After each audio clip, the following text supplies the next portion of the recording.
Bonjour, je suis Paul Ferris, journaliste, écrivain et naturopathe. Aujourd'hui, je vais vous parler de l'homéopathie. Je ne vais pas vous parler de l'homéopathie pour vous dire que c'est extraordinaire, parce que ça, j'en suis persuadé. Simplement, je vais vous dire que l'homéopathie, si j'y crois, c'est l'homéopathie de jadis, pas l'homéopathie d'aujourd'hui. Alors pourquoi? Parce que l'homéopathie d'il y a quelques dizaines d'années, voire même un siècle ou plus, puisque l'homéopathie est une thérapeutique qui existe depuis plus de 200 ans, l'homéopathie fonctionne selon certains principes et un certain mode de fabrication.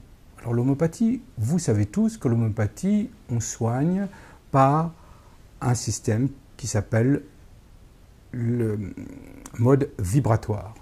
Alors un mode vibratoire, qu'est-ce que c'est? C'est une ondulation, on récupère une ondulation à travers des plantes, à travers un minéral, à travers un animal, et cette ondulation, on la met sur un support qui était jadis de l'eau et de l'alcool, et aujourd'hui, on le retrouve dans les petits granules.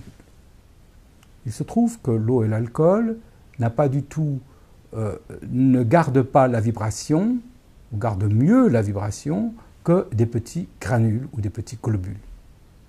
Tout simplement parce que si vous jetez un caillou sur un morceau de sucre, le caillou bougera moins que si vous le jetez, bougera moins que l'eau si vous jetez un caillou dans l'eau. La vibration est mieux transmise par un liquide que par un élément solide. Ça, c'est le premier point.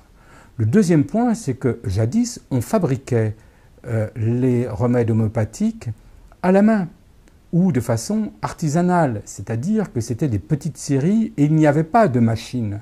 La machine, c'était des dilutions qui étaient faites à la main ou avec des instruments, disons, semi-mécaniques, et la dynamisation, qui est une dynamisation par secousse, qui est une dynamisation en remuant le produit, se faisait manuellement. Or, maintenant, tout ce processus est fait industriellement par des robots.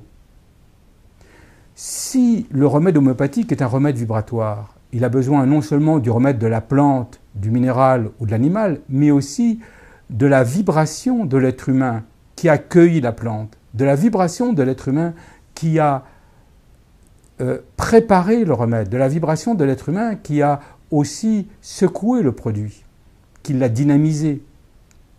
Tout ça disparaît avec la fabrication industrielle. Alors ça ne veut pas dire que la fabrication industrielle n'est pas bonne et que les médicaments homéopathiques actuels sous forme de granules sont nuls. Ça veut dire qu'ils sont beaucoup moins puissants que les remèdes qui sont à base d'eau et d'alcool.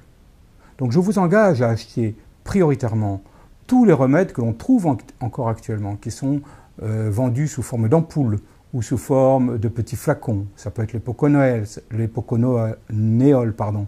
Ça peut être les remèdes de l'abbé Chaupitre. Ça peut être les L avec des numéros L52 ou autres. Ça peut être les ampoules, les petites ampoules de 1 millilitre de la lithothérapie des chélatrices. Il y a encore quantité de remèdes qui sont dans des petites séries, petites fabrications, et je vous encourage à les acheter. Je vous encourage d'autant plus que les grosses sociétés, les gros laboratoires qui les commercialisent, ont tendance à ne plus vouloir les fabriquer. Donc, encourageons-les à continuer.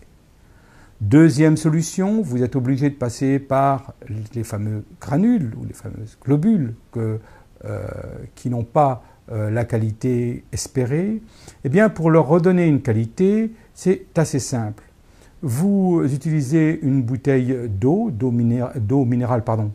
source, que vous rincez avec l'eau de source.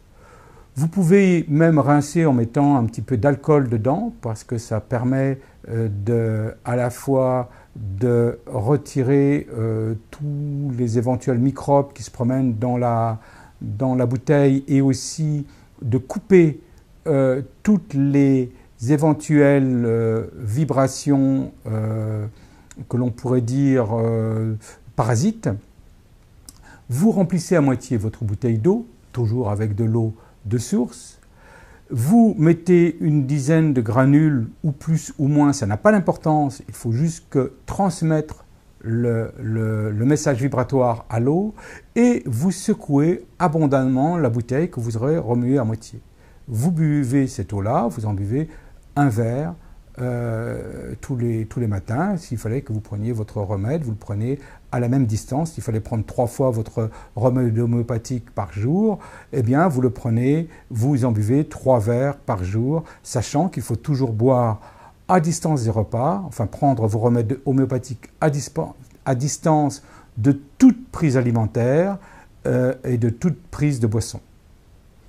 Voilà, nous parlerons encore de ces problèmes autour de l'homéopathie et comment remédier à toutes ces défaillances qui sont amenées nécessairement par l'industrie moderne.